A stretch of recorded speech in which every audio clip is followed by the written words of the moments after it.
मैं आपसे पूछना चाह रहा हूँ, हमने वोट देनी किसको है? कांग्रेस में शैलजा को देनी है, सुरजेवाला को देनी है, हुड्डा को देनी है, दीपेंद्र को देनी है, वोट देनी किसको है? जैसे हमारे तो बीजेपी में ये है, हमारा कैंडिडेट है कमल का फूल, सिर्फ कमल का फूल, जो कमल का फूल है वही हमारा कैंडिडेट है। अजी किस कांग्रेस की बात कर रहे हो आप? उस कांग्रेस की जिसको राष्ट्रीय अध्यक्ष नहीं मिलता, जिसको प्रदेश अध्यक्ष नहीं मिलता, और प्रदेश अध्यक्ष बन जाता है तो वो पूरी टर्म अपनी बिना प्रदेश कार्यकारिणी बनाए चला जाता है। फिर दूसरा प्रदेश आता है, प्रदेश अध्यक्ष आता है, वो भी कार्यकारिणी नहीं बना पाता। 10 साल से उनके जिला अध्यक्ष नहीं बने, कौन सी जनता के पास जाएंगे? जो संगठन अपने प्रदेश कार्यकारिणी बनाने में सक्षम नहीं है, जो संगठन अपने जिला के अध्यक्ष, हमारे तो जिला अध्यक्ष भी बने, मंडल अध्यक्ष भी बने, बूथ अध्यक्ष भी बने, पन्ना प्रमुख तक बने, और वो हमारी तो तैयारी 24 घंटे है।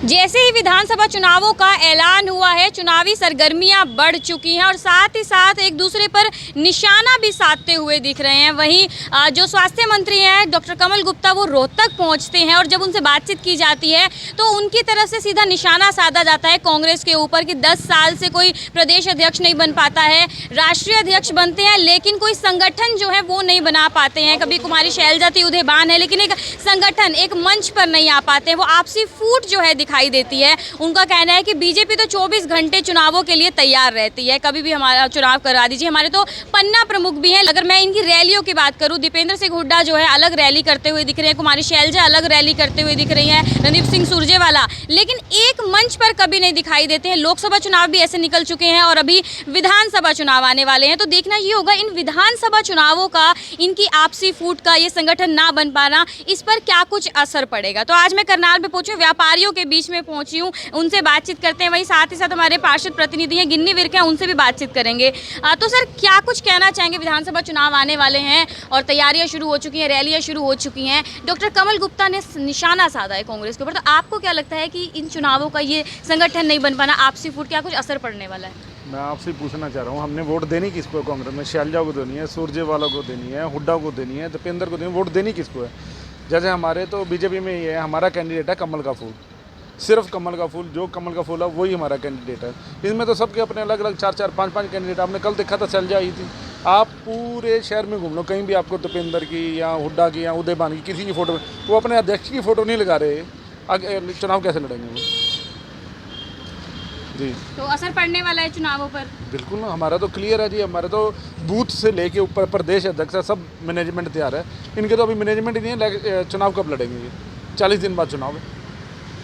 तो यहाँ पर ये कहा जा रहा है मैनेजमेंट ही कुछ नहीं है, कोई फोटो ही नहीं लग रही है, और कहने की बात यही है, हर बार यही कहते थे कि जब अगर वो आपसी एक कांग्रेस को ही नहीं संभाल पा रहे हैं तो वो किस तरीके से पूरे राज्य को संभालेंगे। कुछ और व्यापारी भी हैं हमारे साथ, उनसे बातचीत करते हैं। सर आपको क्या कुछ लगता है, ये सब जो आपसी कलह चलते हैं इन लोगों के, इसका विधानसभा चुनावों पर क्या कुछ असर पड़ने वाला है? बीजेपी सरकार ही आएगी। पहले 10 साल से बहुत बढ़िया काम किए हैं, ऑनलाइन किए हैं, लाइट बढ़िया आ रही है, पानी है, और सबसे पहले तो भाई पर्ची बंद कर दी, पर्ची जाती थी, बंदा लग गया, सारी चीज़ें ख़त्म कर दिया। तो सब चीज़ अब तो बच्चा चाहे गरीब का है चाहे पैसे वाले का है, वो जो नंबर वाला वही लगेगा। अब तो ये तो है ही नहीं भाई, पहले तो भाई जय मेरी है तो मेरा लगेगा, नहीं लगता, पैसा ले, ये वो सब ख़त्म हो चुका है। बहुत बढ़िया सरकार है और आगे भी वही आने वाली है, बीजेपी सरकार ही आएगी 100 के 100%।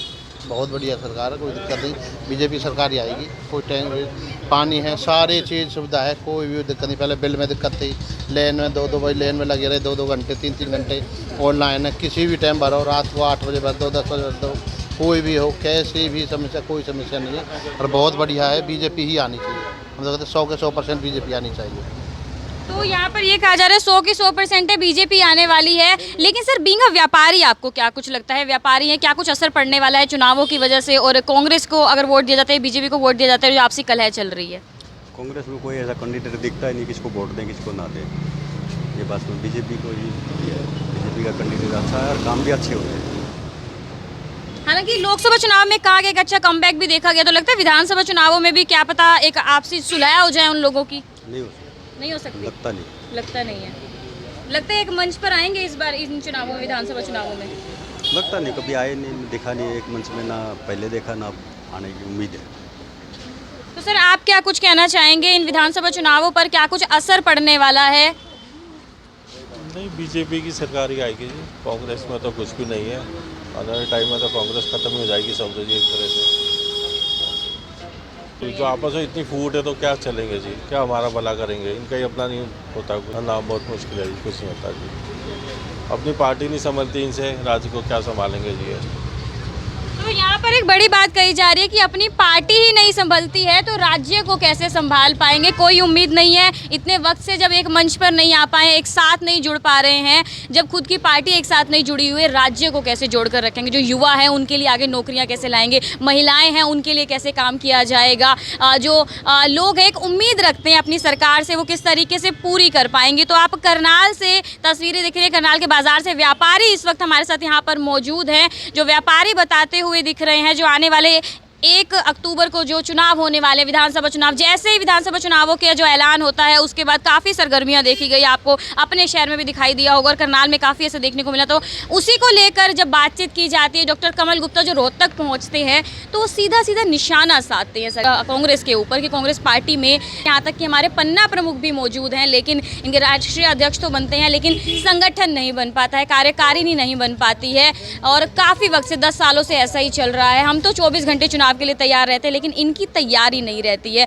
और यहाँ पर जो व्यापारी है उनका ये कहना है कि जब वो अपनी पार्टी को नहीं संभाल पाते, आपसी कलह चलती है, एक मंच पर नहीं आ सकते हैं, तो हमारे लिए क्या कुछ करेंगे? तस्वीरें आप करनाल ब्रेकिंग न्यूज़ के माध्यम से देख रहे हैं, मेरे यानी कीर्ति कथूरिया के साथ। नमस्कार।